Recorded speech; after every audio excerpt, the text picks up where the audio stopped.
Beruchim habayim Rabotai. Welcome to another edition of our Thursday night class.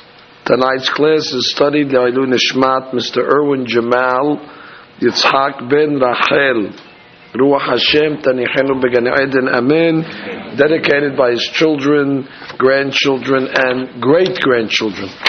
We are studying Parashat Mishpatim. Our parasha has in it over 50 mitzvot that are all relating to monetary law. All laws and enactments from the Torah that talk about the laws of damages, the laws of lending money, the laws of business, laws of damages. And we would say that this would be the business law parasha out of all the parashiot in our Torah. It teaches us Torah ethic, Torah morals, and Torah values. It should be pointed out from the inception, our law is different than any other law, being that it is divine. American law is synthetic. It is man-made. It is legislated by the Senate, by the House of Representatives. It is bound by a constitution that was written by human beings of flesh and blood. Our law is different in the sense that it is divine by origin, and it is dictated by God Himself. While other religions boast in the separation of church and state, our religion, the church is the state and the state is the church, in the sense that it is all one. The same God that legislates the law of Shabbat and the law of Sha'atnez and the law of Para Aduma and the law of Mikveh is the same God that is the same divine source that legislates all man-to-man laws and all laws of business. That being said, our Talmud tells us that there is going to be a day of reckoning. That is going to be called Yom Hadin. And everybody's going to have their personal day of reckoning, where they're going to have to answer some questions. We are lucky that we have the questions.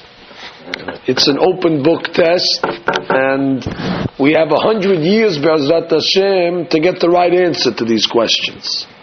Nobody's going to be shocked when they hear these questions, because we were given the test ahead of time.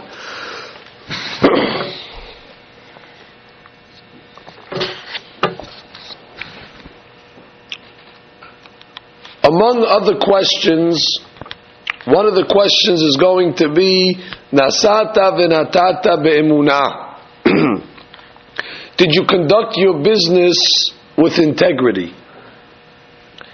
There's going to be another question that's going to be asked. Kavarta itim la Torah. Did you establish times for the study of Torah? Comes the rabbis called the Tosafot, and they ask a question. In one Gemara, it sounds like the first question is Nasata v'natata be'emunah. In another Gemara, it sounds like the first question is Kavarta itim la Torah. Did you set aside time for the studying of Torah? So Tosafot says, which is it? There can only be one first question. The Tosafot answer that when it comes to the judgment, when it comes to the questions, business conduct takes precedence. However, when it comes to the retribution, then already God punishes for laxity in Torah. That comes first. So you're going to be questioned first, Nasata v'natata be'emunah, but when it comes to the punishment, actually levying a retribution, God punishes for Talmud Torah, for our lax attitude in not studying as much as we should. So I once saw an explanation from Rav Pam.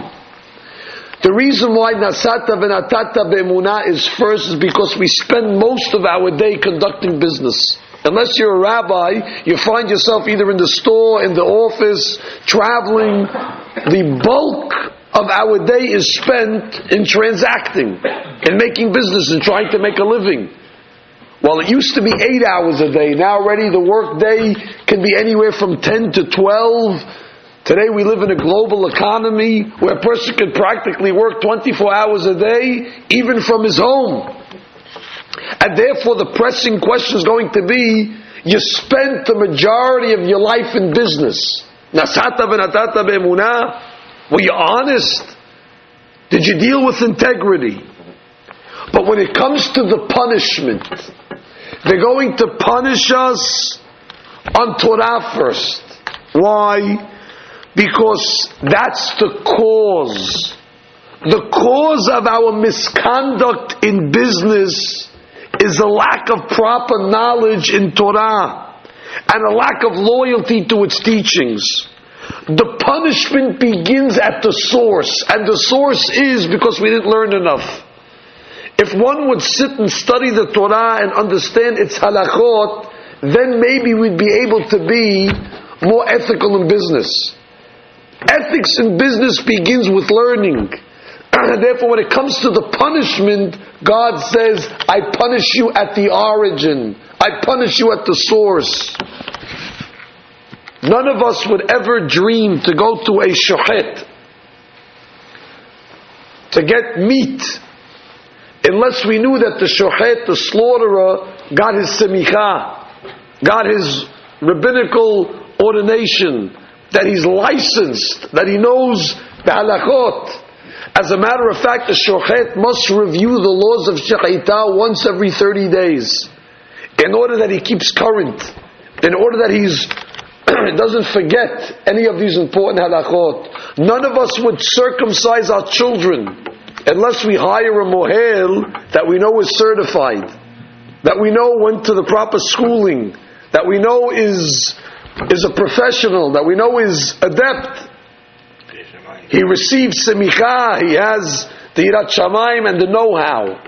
And for that matter, when we buy our tefillin and mezuzot, we expect that the sofer, that the scribe, that wrote the mezuzot or the tefillin or sofrei Torah is an expert. He knows the halachot, he's God-fearing, he has semicha. The Hafetz Chaim said, a merchant must be equally proficient. All of you are business people. You also need a semicha. You need a semicha before you go to work. To be considered a Jewish businessman, you must know vital sections of our Shulchan Aruch. There's a whole section called Hoshen Mishpat, which is business law, and therefore every Jewish businessman must receive semicha, where he is ordained not to be a shochet, not to be a mohel, not to be a sofer. I hereby ordain you to be a businessman. Now you can conduct business. I ordain you to be a retailer. I ordain you to be a wholesaler. I ordain you to be involved in real estate. Because all these professions are predicated on halakha. It's predicated on law. And if you don't know the law, there is no way that you'll be able to conduct yourself.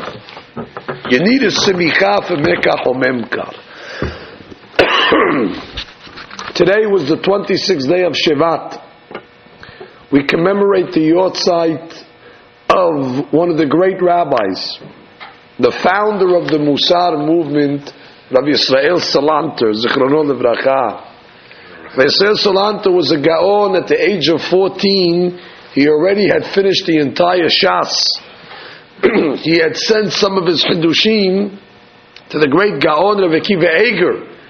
Rabbi Akiva Eiger read the Hidushim of Rabbi Yisrael Salanter. He said, Gaon shebegeonut is the genius of geniuses. One time a shochet came to Rabbi Yisrael Salanter and told him that he's thinking to maybe change professions. Rabbi Yisrael Salanter said, why? He said, because I find it a great responsibility to be a shochet. The whole community is relying on me for kosher meat. If I make a mistake in the halakha, I'm responsible for feeding the people taref. I can't sleep at night. I have to retire. So Rabbi said, so what are you going to do instead? He said, I'll open up a small business, and then that's it, I'll have a parnasah from the business.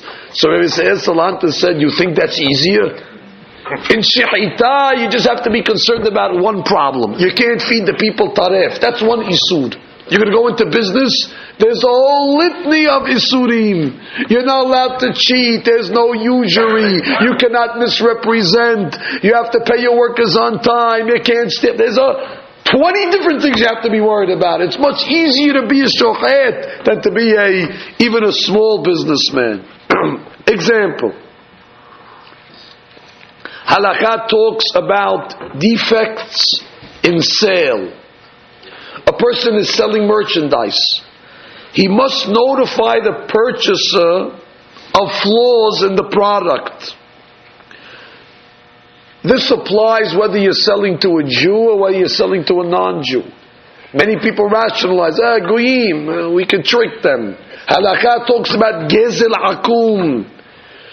So much so that if somebody sells somebody a product, sometimes in electronic business, you have a product that's refurbished, that has all mumim in it, has all blemishes.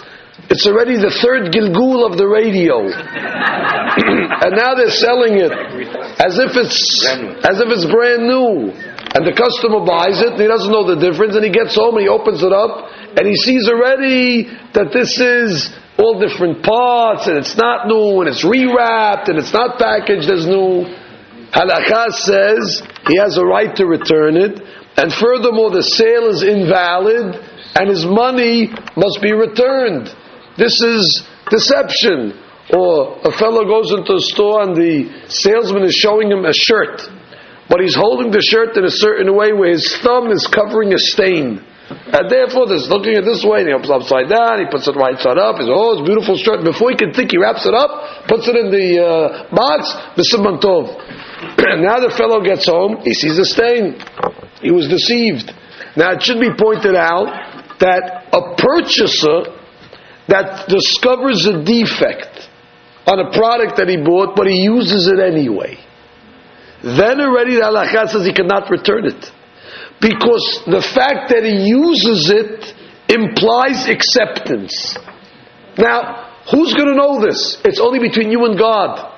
Which is, a person now takes the shirt, he wears it to the wedding. After he wears it to the wedding, he says, you know what? Not so comfortable with it. I'm going to go return it. You have people like that. They go buy goods, have a 30-day return policy. You wear it, you use it, you're finished with it. You go back and you return it to the store. There's a fellow in the community. He likes to go to Florida. He likes to golf, but he doesn't like to carry his golf clubs with him to Miami. He wants to check them in and so on and so forth. So what does he do? He goes to Miami. Every trip he goes to a different golf store. He buys clubs. The clubs, you have 30-day return policy. After he plays 10 rounds of golf, he goes back to the store. I'm not comfortable with them. They're not good. The grip, the this and the 9-iron, the 5-iron, the wedge, the sand. And he gives it back. And he does this. He goes from one store to another store. Every time he uses brand new clubs, and he thinks he's getting away. According to the halakha, this man is a thief. A person is not allowed to do that. Not allowed to buy goods, use them, and then go return them and make up an excuse why he's doing that. The halakha says furthermore, and this happens a lot, we rationalize deception. A person might say to himself, well, you know what, I'm returning this item. The retailer is not going to have to eat it. He'll return it to the manufacturer. So, how much radios does Sony make? So you think, big deal, so I'll return it. It's another. They won't even see it on their bottom line. It's going to the manufacturer. According to the halakha, there's no difference between stealing from a retailer or stealing from a manufacturer. And it doesn't matter how rich the person you're stealing from. We tend to rationalize that in self-deception. Well, the guy's a billionaire anyway. What does he care about $100? It doesn't matter. As a matter of fact, when Yitro, in last week's Parashat, when he came and advised Moshe about appointing judges. So he tells Moshe that the big cases, the big cases, yivi'un elecha, they'll bring to you. And the small cases, let the other judges litigate. But when it comes to the big cases, you'll litigate. Moshe Rabbeinu corrects him and says, no, in Judaism, there is no such case as a big case and a small case. There is no difference between $1 million case and a $10 case. If it's a shaveh peruta or it's a shaveh elef, there's no difference between gadol and katon. When it comes to justice, every case is important. Moshe corrects him and says the difference is between kasher and kal, or kasher, hard cases and easy cases. Some cases are more sophisticated, some cases are more intricate. You need extra wisdom. Moshe Rabbeinu says the hard cases can come to me, but big cases, every case is a big case, and therefore to rationalize that you're only stealing from a manufacturer is, like I said, a faulty rationalization. And what happens when a customer walks into the store and he himself breaks or causes a defect in the merchandise? It happens many times when people go to buy their lulav on Sukkot. So they walk into the store and they're checking out the lulav, and you see them holding it this way and that way, and they want to get all different views of the lulav. Personally, I don't think they know what they're looking for, but they want to feel as if they're doing something. And then they go to the top of the lulav and they want to make sure it's closed, because the top of the lulav should be sealed. So as they're checking to make sure that it's closed, what do they end up doing? They open it, they crack it. So the merchant says, you want that lulav? No, you can put it back on the shelf. After he ruined it, after he made it pasul, so now what's going to happen? The next customer's going to come, you can't sell that lulav anymore. Or he's fiddling with the etrog, and he's analyzing it. All of a sudden, unwittingly, he breaks the pitom, and he just very, very calmly just sticks the etrog right back into the box over there, like nothing happened. This is already thievery. This is already, again, even though you're doing a mitzvah, but this is mitzvah ba'avera. This is unacceptable. I want to tell you that the great Gaon, the Hafetz Chaim, when he printed his book called Hafetz Chaim, which was such a popular book, the Hafetz Chaim ended up becoming named after his book. The Hafetz Chaim's name is Rabbi Yisrael Meir Kagan, but we all know him as the Hafetz Chaim because he wrote such a colossal book that they nicknamed him after his book. He spent weeks on end in the print shop in Warsaw in order to make sure that there'll be no printing errors, there'll be no faulty copies, and that the binding will be solid. The Hafetz Chaim felt if he's selling a book, he has to make sure that the product is a legitimate product. It's on his reputation. It's on his name. And in 1906, the Hafetz Chaim published his magnum opus, the Mishnah Berurah. A colossal work, 6 volumes, on the Shulchan Aruch. And he sent his son Rav Leib, who was living in Warsaw at the time, to supervise the production. What ended up happening, one of the sections of some of the books was printed inverted, upside down. The Hafetz Chaim heard about it and he sent a message to his son. All my life I have been concerned that I may be spared from even the remotest likeness of Gezel. And now, because you didn't supervise the printing of my book correctly, I'm involved in full-fledged Gezel. How can I sell a book and charge money if the book it's a misprint?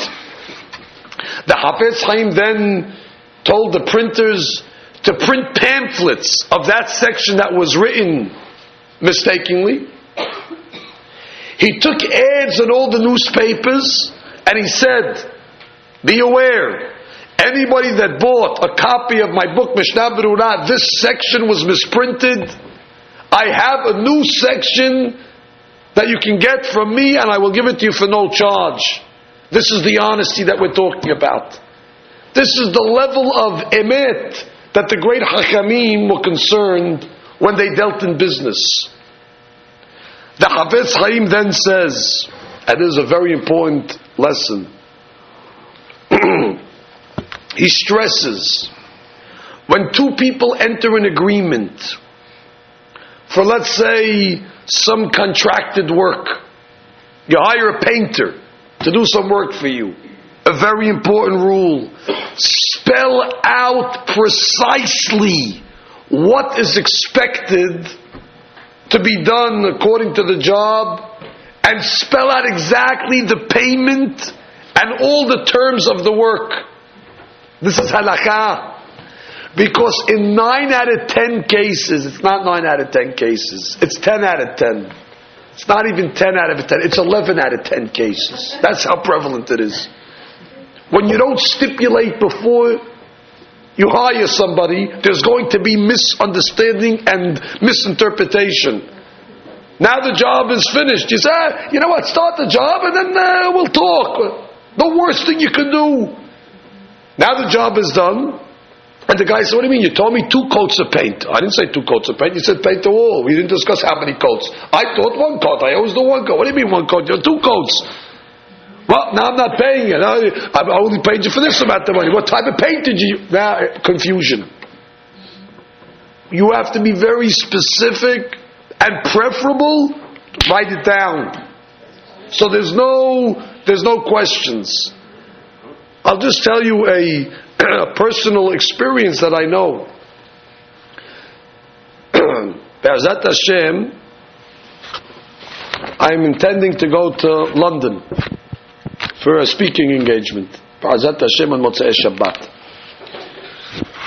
I want to tell you, the rabbi that I'm dealing with, that I'm speaking for the yeshiva that he represents,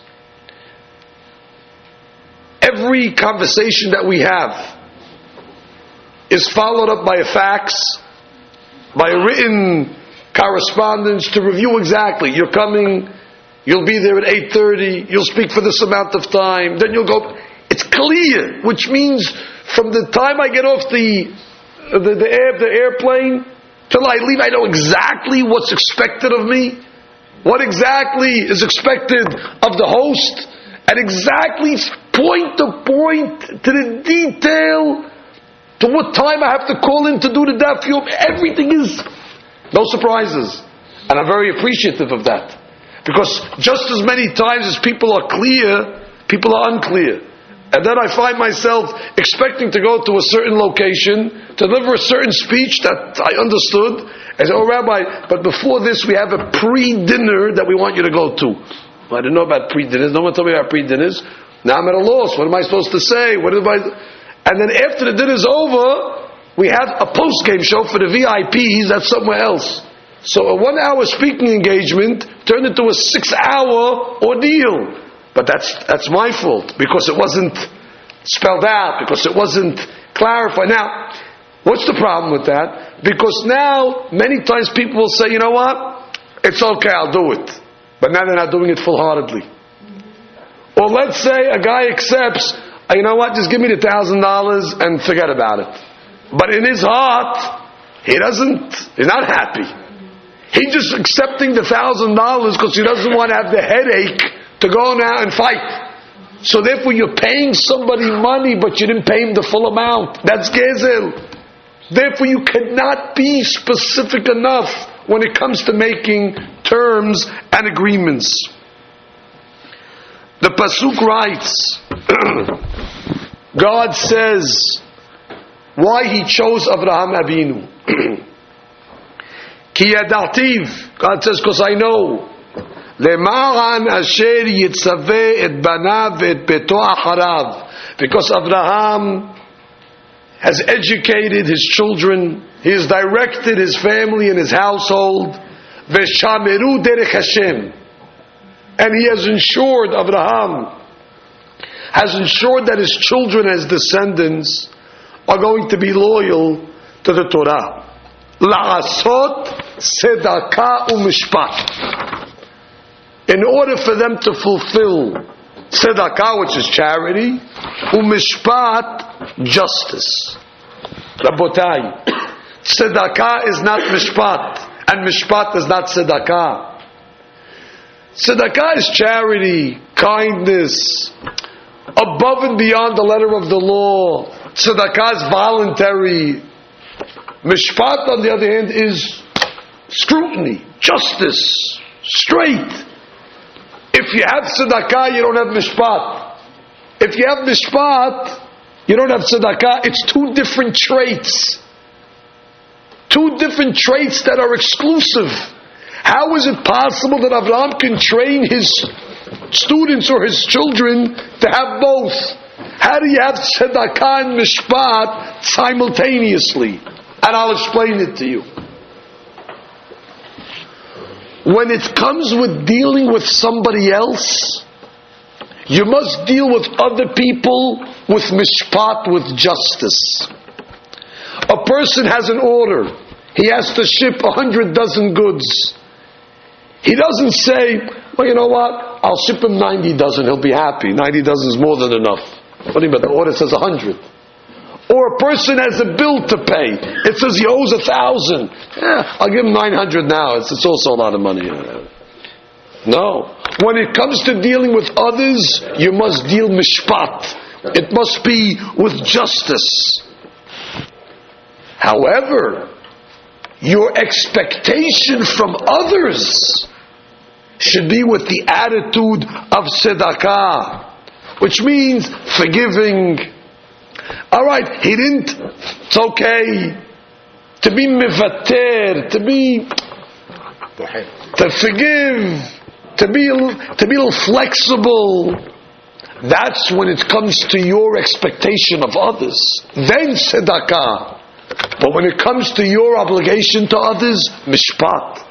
You must do what you committed. You must do according to the agreement. Hence, tzedakah and mishpat can reside in the same person simultaneously. There was a great rabbi called the Katav Sofer, Rav Shmuel Binyamin Schreiber. His children testified that he was so cautious when it came to other people's money that if he had 70 reasons to be lenient and one reason against it to be strict, he would go according to the one opinion to be strict and not keep the money. Unfortunately today, with the way business ethics is, people have 70 reasons to say asur, to say it's forbidden, and they have 100th of a reason to say it's permissible, and they hang on that hair in order to justify and rationalize why money should be coming to them. In 1872, the Hafez Chaim traveled to various communities to take advance orders on one of the books that he was going to print. But strangely enough, he didn't take a deposit. And the son of the Hafez Chaim was a little shocked. Dad, it's only normal. You take an advance order for a book, you take a deposit. So he said, no, I'm concerned because some of these people, by the time I print the book, might move, or they might die, and now I'm going to have to return the deposit. Who am I going to return it to? I'm not going to know where they live. I'm not going to know who their heirs are. How can I take this money if it's going to potentially lead to injustice? So then the son asked, so Dad, if you're not taking a deposit, why get pre-orders? Just print the book and sell it. He says, my dear son, I didn't have the money to print this book. I had to have it financed. I borrowed money from others. What right do I have to ask people to lend me money on a risk that I don't know if I can sell the book. And therefore I have to do responsible and see if it's an item. People are lending me money. It's my responsibility to make sure I protect their loan. Halakha talks about reneging on a deal. Sorry to say that all these subjects of the Shulchan Aruch that discusses is unfortunately applicable in our times. I see all of you as I discuss different cases nodding your heads as if you're saying, oh yeah, that happened to me, or I know a case, and as if it's quite prevalent. Halakha talks about somebody that makes a verbal commitment. Now, although a verbal commitment is not as binding as if it was contractual or if money was transferred, but halakha talks about keeping one's word. And halakha talks about somebody that goes against one's word. Halakha calls him mehusar emunah. He lacks integrity. A person says, I'm coming back tomorrow to buy this item. The merchant says, fine. He made a commitment, and the fellow doesn't show up. It's a problem. Or the fellow comes back and the merchant says, well, I sold it already. Somebody else came, offered me more money. But you told me. Again, halachically it's only words, but is it ethical? Is it right? Is it correct? Again, in a competitive society that we live in, the basic principle that we're bound is not by Parashat Mishpatim, not by the Talmud, not by halakha. The basic principle that binds us is business is business. Finished.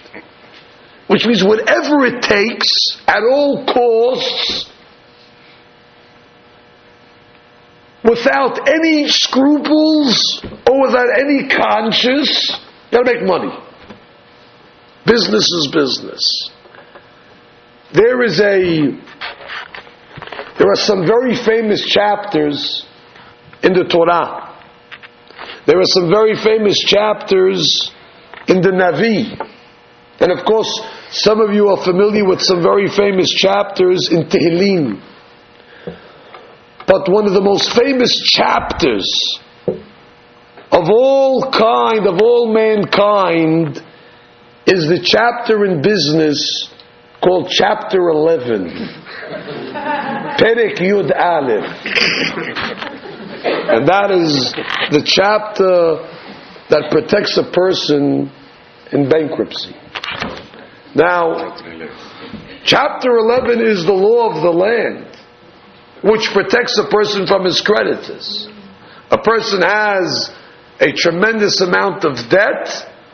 He invokes chapter 11 and tells all his creditors, jump in the lake. Go drown yourselves. I don't have to pay you. Not a penny.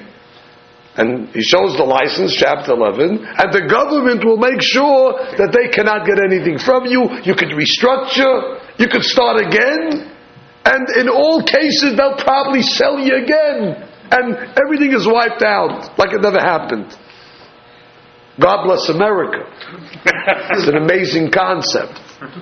But I want you to know that again, we're not bound by American law. According to halakha, if you owe somebody money, chapter 11 bankruptcy cannot exonerate you.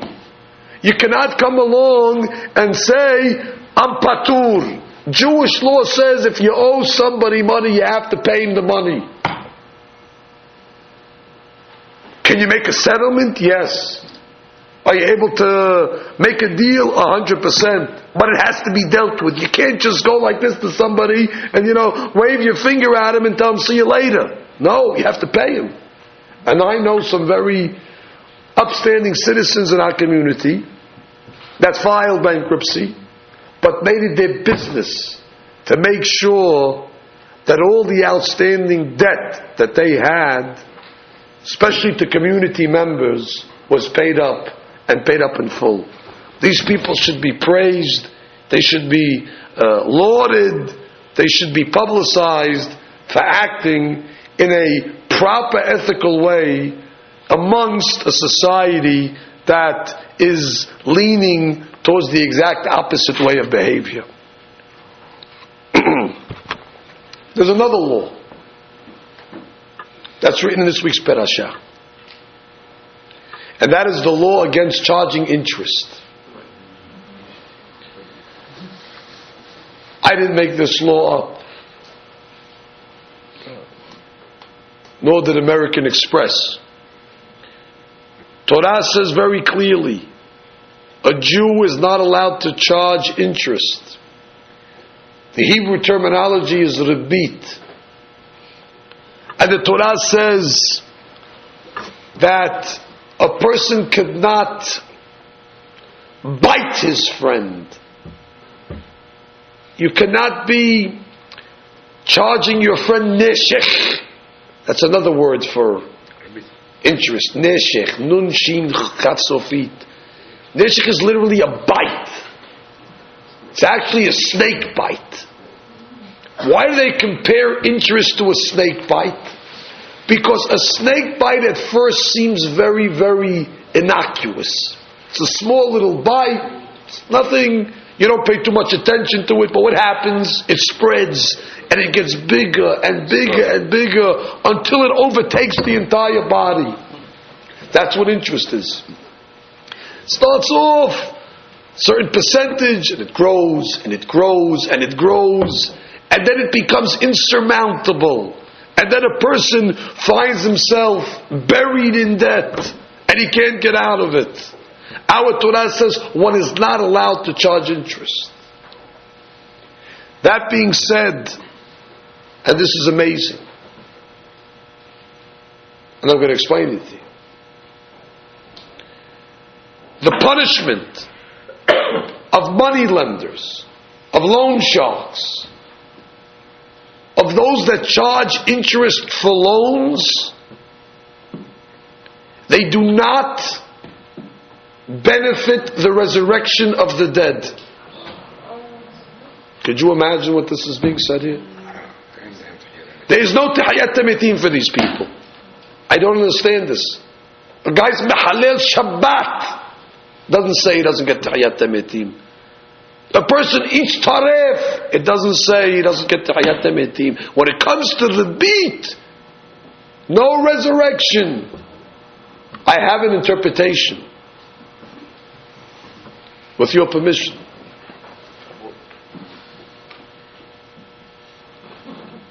A person has to make a payment, but there's interest, so he's always paying interest. He can never get to the principal. He makes another payment. He can't even chip away at the principal. And what happens? Every month it gets more and more and more. Eventually, a person that's being charged interest, he cannot dig himself out of the hole. He's buried. And God says, measure for measure. You buried somebody, you didn't allow him to get out of the hole of debt. You will remain buried, and you will also not get out of the hole. You will remain measure for measure. And let me tell you a story. There was a famous money lender in Europe, a loan shark. And when he died, the Havra Kadisha did not want to bury this man. And they told the children, if you want to bury your father, you have to pay us 10 times the amount that it normally takes. So what is this business over here? 10 times the amount. Our father wasn't the biggest Sadiq, but how could the Havra Kadisha say this? So the children took the Havra Kadisha to Beit Din. Rabbi Kiva Eger was there. Rabbi Kiva Eger ruled on the side of the Havra Kadisha. You could charge this guy an exorbitant amount. And what was his rationale? He said, normal usage of a grave is until Mashiach comes. But this guy charged interest. He's going to use this grave much longer than most people because he's not going to get resurrected. It only makes sense he should pay a higher rent. That's how literal they take it. Now, Again, this is not a halakhic class. Everybody will ask their local halakhic authority. There is ways to structure loans in a permissible way.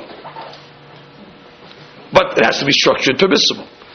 And the difference between interest and no interest, the difference between asur and mutar could just be a piece of paper. There's certain halachic forms where you can fill out, where you can turn a loan into a business transaction, and therefore interest can be charged. There's ways to get around it. There's ways to structure, but you have to know this. A person his whole life could be charging interest, and after 120 years they'll tell him all you have to do is fill out a shtar. All you need is this halachic paper you can get at any bookstore, finish it, fill it out, and it's mutar. How do you think Jewish banks run business? How do you think Jewish mortgage companies give mortgages? I haven't seen yet an interest-free mortgage. They figured out a way, but it's mutar.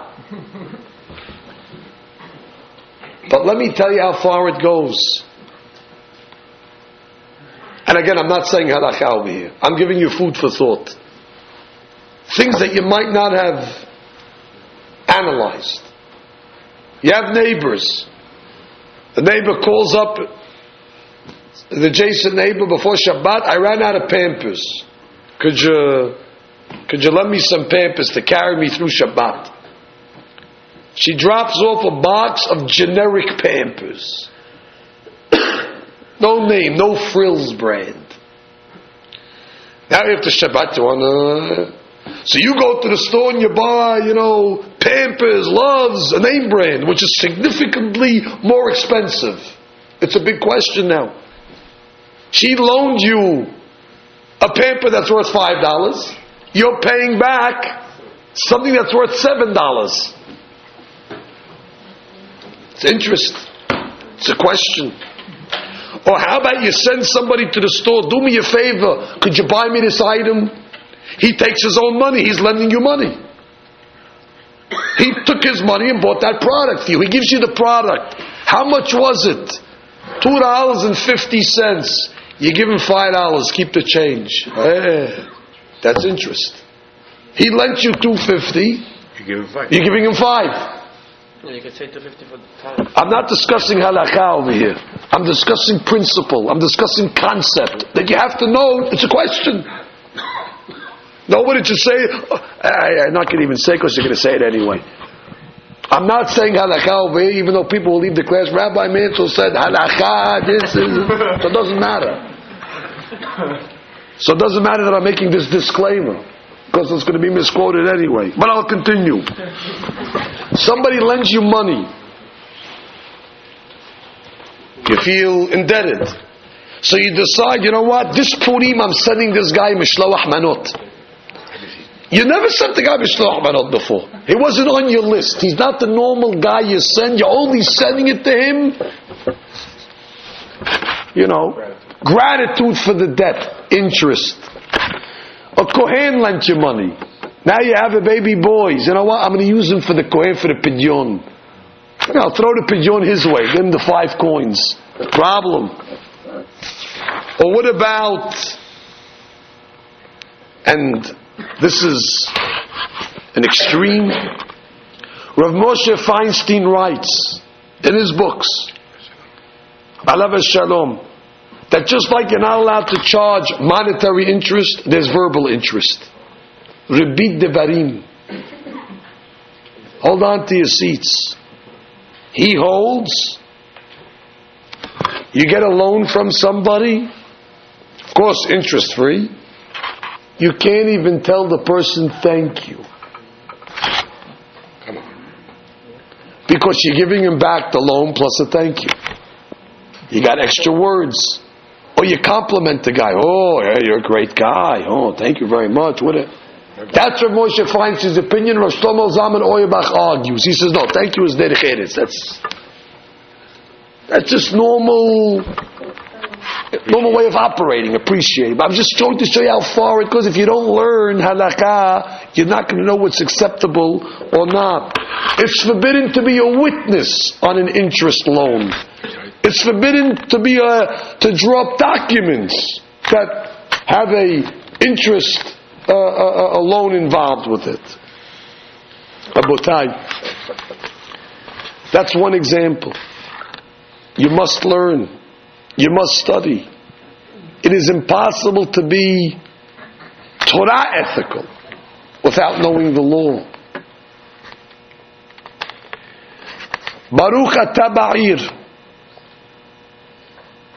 The Torah tells us, blessed are you in the city. The Gemara says, who is blessed in the city? Sheteheh bet haKnesset samuch lebetecha. A person that has the synagogue close to his home, that's the man that's blessed in the city. Our community prides itself in the close proximity that we all live in walking distance to a synagogue. That is our hallmark. That is our pride and joy of all the wonderful synagogues and institutions that we have. And we specifically build our homes around the synagogue. The synagogue is the central focal point. That's the landmark. And we live around the synagogue. I have no doubt that attitude has preserved our community and insulated it and has given it beracha. Baruch atah ba'ir. We have fulfilled this Gemara in the most literal sense. Whether it's in our winter homes, summer homes, vacation homes, the synagogue is always the central point. But I want to interpret this Gemara maybe a little differently. Sheteheh bet haKnesset samuch lebetecha. A person comes to synagogue. He has one set of values. In the synagogue he's very pious. He has his tefillin on, his talit over his head. He's praying devoutly, shaking back and forth like a lulav. He's involved in meditation. He's involved in charity. He's very pious in the synagogue. He has a very, very high standard. And then when he leaves the synagogue, he takes off his kippah and deposits it in the box. With that, he also deposits all the ethics of the synagogue and all the values of the synagogue, and he exchanges it with a different set of measure, with a different set of standard, with a different set of values. And now he transacts in Manhattan like Dr. Jekyll and Mr. Hyde, like schizophrenia. He's a different person. Where's the honesty? Where's the decency? Where's the dignity? Where's God? Business is business. Then 4:30, mincha. We change the standards now. We go back to being devout, and we're studying, and we're praying, Divrei Torah, Chidush, Halakha. And then mincha's over, and we deposit our values again. And we go into a different mode of operation. Baruch atah ba'ir. Sheteheh bet haKnesset samuch lebetecha. The values, not the distance. The values of the synagogue must be close to your home, which means they should be consistent. You shouldn't have one set of values in the synagogue and another set of values on 34th Street. Sheteheh bet haKnesset samuch lebetecha. The attitudes that you have in synagogue should be the same attitudes that you conduct business in. And listen to what I'm telling you. You cannot be, and you can quote me on this, on the things that I want to be quoted on, people never quote me on. You cannot be spiritual if you do not conduct yourself honestly in business.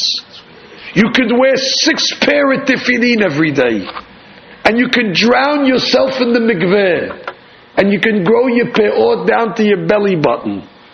But if a person is not honest in business, all these things will not save him. A spiritual person is an honest person. Our community has become so enthralled or so dazzled by what's called in Hebrew sigulot. Sigulot, we would say, might be good luck charms. Everybody's trying to make a buck. So, I heard if you wear red string, wear red string, it's good luck, you make a lot of money. Or a person might say, yeah, he carries a certain amulet in his pocket.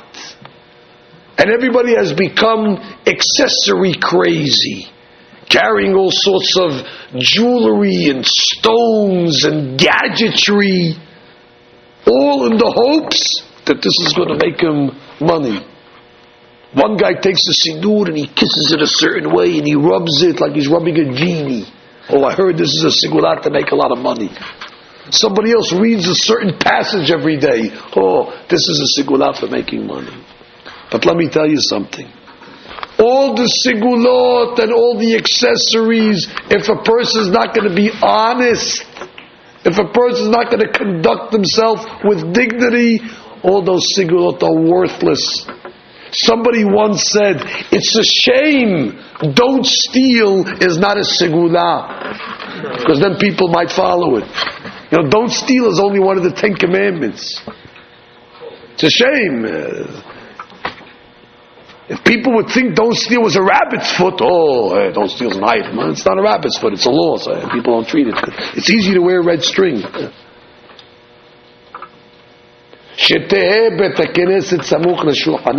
values of the synagogue must be close to the values that you have outside the synagogue. A person has two hands, the Midrash says.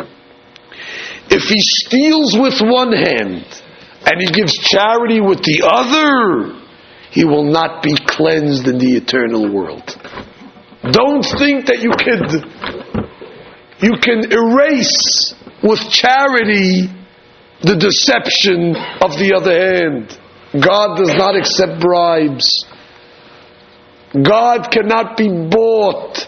A person thinks that he made a substantial donation to the yeshiva or to the synagogue. A person thinks that he's involved in supporting Torah or communal organizations, and therefore it's okay if he's underhanded, because look, he's supporting. The Midrash says, be careful. You could fool people, but you can't fool God. And eventually, this behavior will catch up with the person. The Gemara says, actually it's King Solomon that writes, you could learn honesty from an ant. A-N-T, an ant.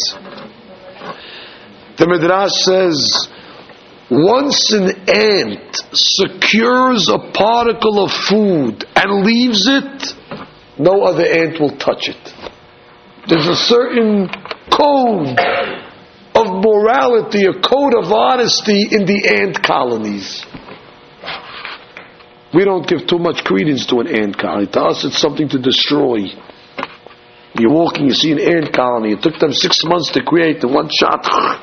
Khurban Bet HaMikdash, you destroy the whole condominium in 5 seconds. But you have to know, in that project of ant colonies, you could learn a lesson. The ants know this is his private property, do not touch. Shlomo HaMelech says, Lech el nemala hatzel re'eh deracheha v'hakam. Go learn from its ways and become wise. Rav Samson Raphael Hirsch, in a classic statement that you've heard me say in his name, and I will conclude with this statement. He said that in Spain there was Jews that called themselves the Marranos. We know about these Marranos. These were Jews that outwardly looked like Christians, dressed like Christians, acted like them, but in private kept all the rituals. They weren't willing to give up their lives for being Jewish.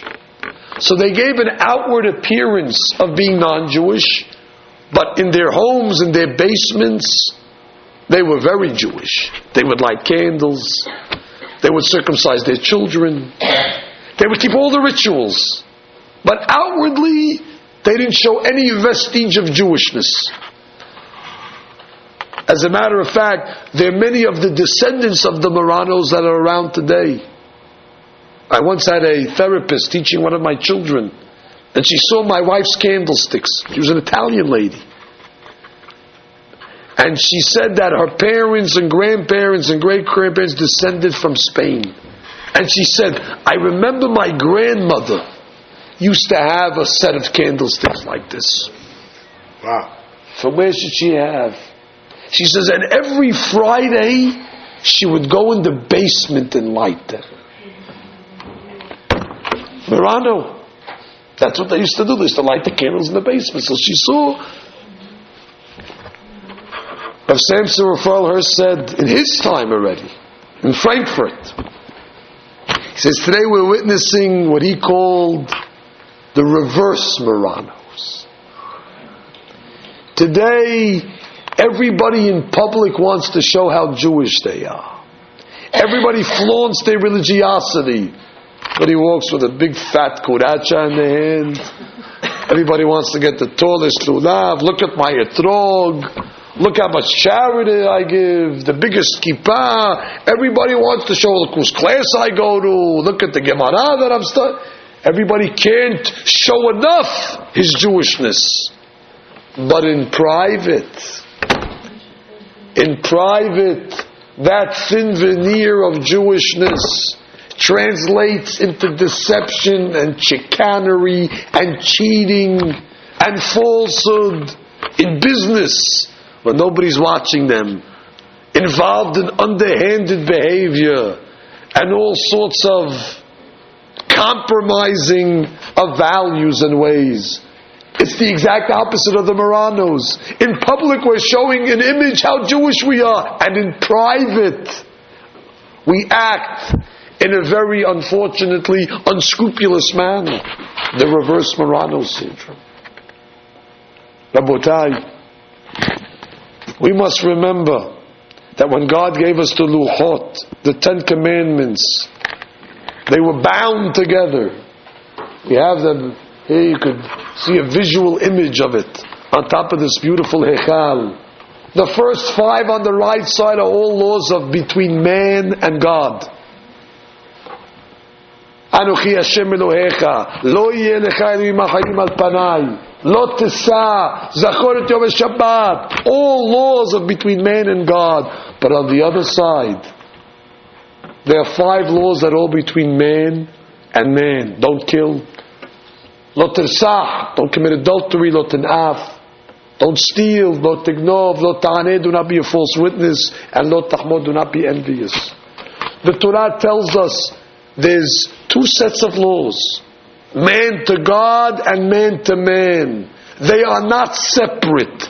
They are bound to each other. The Luchot are made from one stone. The Torah is telling us to be a complete Jew, you must fulfill both sides.